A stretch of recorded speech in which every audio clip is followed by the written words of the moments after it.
I'm Tracy Dial. We have some incredible video to show you of a brazen escape by a Benton County inmate. Chris Luther obtained the surveillance footage from cameras in the Benton County Justice Center. Chris, refresh our memory. When did this inmate escape? At Glenn and Tracy, Gerald Hyde was convicted on drug charges and escaped custody on December 16th of last year. Now, in the video you're about to see, Hyde ran out the front doors of the Benton County Justice Center and less than 2 hours later was captured by sheriff's deputies and Kennewick police near the Pepper Tree Village apartments by Kamiakin High School. Now, despite the whole thing ending well for the Benton County Sheriff's Office, they still made some serious changes after this escape.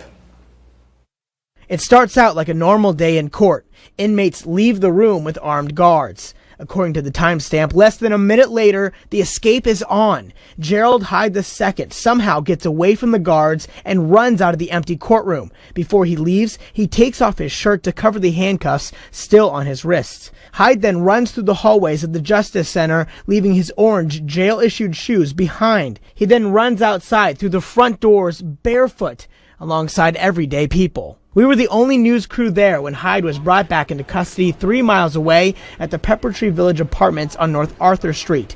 The first question we had for Commander Law with the Benton County Sheriff's Office: what happened in the minute between the end of court and Hyde frantically running out of the courtroom? And as they were going through that area, Mr. Hyde stepped off into a corridor and a bit of a blind spot for the officer. In a perfect world, we would have caught it, and he wouldn't have been able to get to that void and blind spot, and I would call that human error. Commander Law says this escape was very rare. We've had close to 250,000 inmates quartered to and from court over the last 15 plus years, and this is the first that I'm aware of that we've had an inmate escape from custody. The Sheriff's Office has changed things because of Hyde's escape. Corrections officers are now positioned differently so inmates can't move into a blind spot. Officers also lock all courtroom doors when the court is in break. If Hyde did this today, he would be physically trapped inside. The goal for the Sheriff's Office is pretty clear. Well, the hope is that we go 15 years and move 250,000 inmates back and forth to court, have zero escapes. That's the goal, and I think that's achievable.